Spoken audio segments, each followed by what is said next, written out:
Assalamualaikum. Sahabat hari ini, Alhamdulillah, aku cerdas, aku santun, aku tangguh.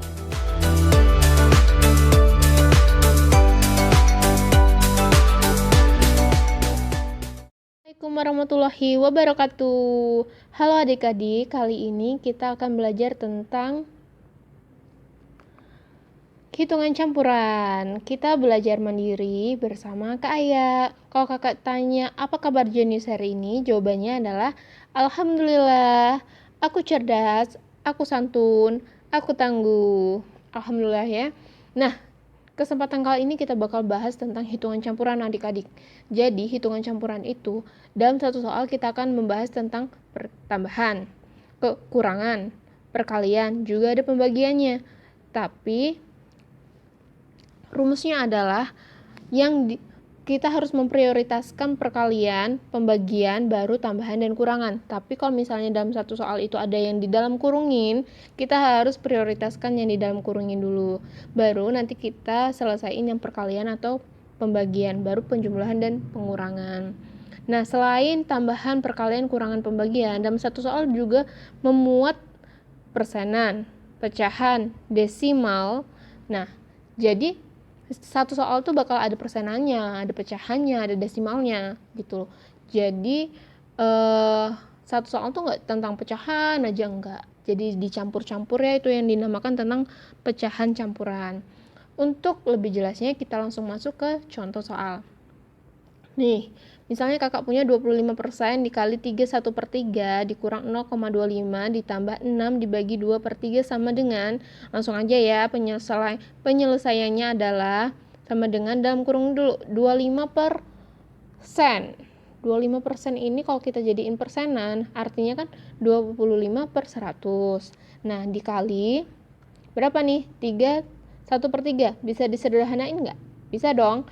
3 dikali 3 9 ditambah 1 10. Nah, 10/3.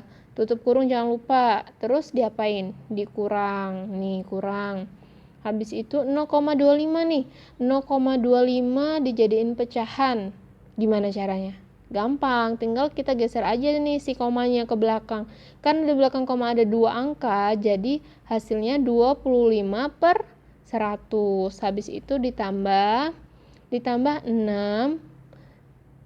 Nah, ini kan pembagian, biar mudah kita jadiin perkalian aja adik-adik.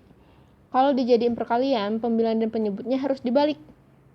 Jadi 3/2 tutup kurung, bawahnya lagi. Nah, kita masuk nih 25 nih, 25/100 bisa nggak dikecilin? Bisa dong. 25 dibagi berapa? Yang 100 juga bisa nih, habis dibaginya. Dibagi 25. Bisa kan? 100 bisa kan dibagi 25? 25 dibagi 25 hasilnya adalah 1. Dan 100 dibagi 25 hasilnya 4. Nah, sini ditulis 4 ya. 4. Ini 1. Ini bisa nih, 4 dibagi 10. Bisa kan? Nah, kita bagi. Ini hasilnya sama-sama dibagi berapa nih? 2. 2 ini dapatnya 5. Nah, jadi 1/2 dikali 5/3. Bener ya?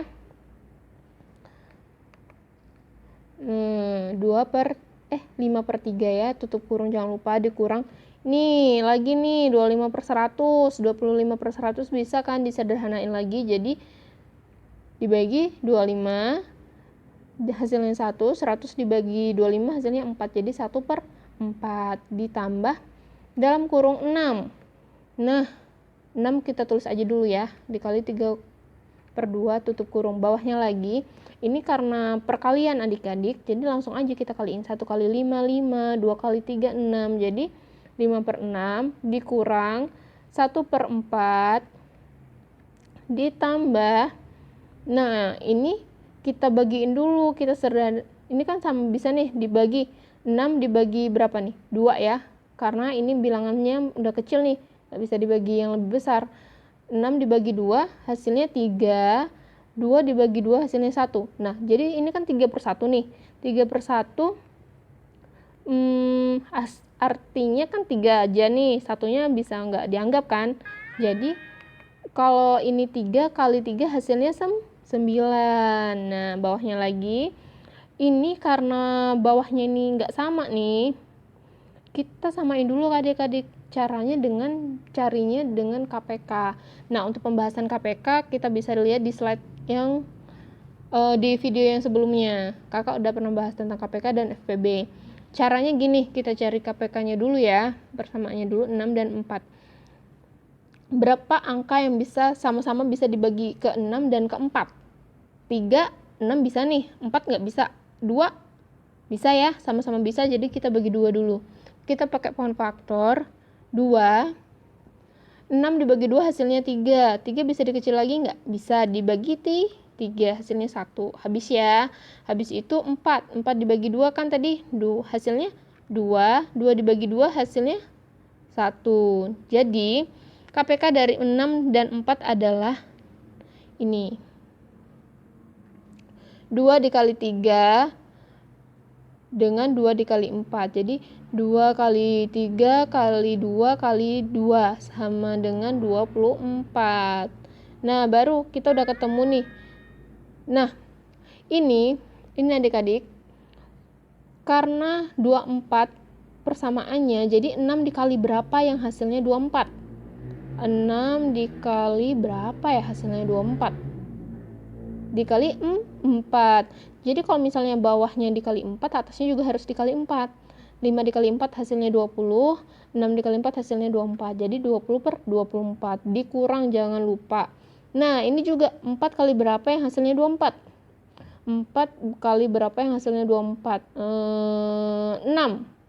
Ya enggak? 4 dikali 6 hasilnya 24.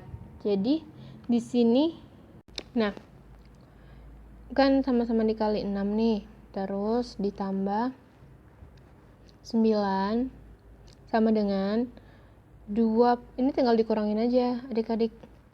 20 dikurang 6 berapa tuh? 24. Ya ampun, ini salah. 14, sorry, 14. Jadi 24-nya sama ya, tetap ditambah 9 sama dengan, nah, ini bisa dikecilin lagi nggak? Bisa, sama-sama dibagi berapa? Kalau 7 bawahnya nggak bisa. Dibagi berapa ya? Dibagi 2 ya, dibagi 2. Jadi hasilnya 14 dibagi 2, 7, 24 dibagi 2, 12. Ditambah 9 sama dengan 9, 7 per 12. Jadi ini caranya untuk menyelesaikan contoh soal untuk hitungan campuran. Enggak, apa ya? Intinya kalian harus paham dulu mana yang harus didahulukan dan mana yang nanti, yang akhiran gitu. Kalau misalnya ada di soal itu ada dalam kurung, berarti kita harus menyelesaikan yang di dalam kurung terlebih dahulu, baru yang perkalian dan pembagian. Kalau misalnya nggak ada dalam kurung, berarti yang didahulukan adalah perkalian dan pembagian, baru tambahan dan kurangan, atau kurangan dan tambahan, terserah kalian mana sesuai dengan soalnya. Oke, cukup sekian adik-adik. Alhamdulillah kita udah di akhir sesi. Kakak ucapin terima kasih banyak udah nonton video ini, dan tetap semangat di tengah-tengah pandemi ini, tetap harus belajar, giat belajarnya supaya ilmu-ilmunya nggak lupa. Jangan main aja, terus tetap patuhi protokol kesehatan. Jangan keluar-keluar tanpa masker dan lain sebagainya ya. Stay safe adik-adik. Assalamualaikum. Bye-bye.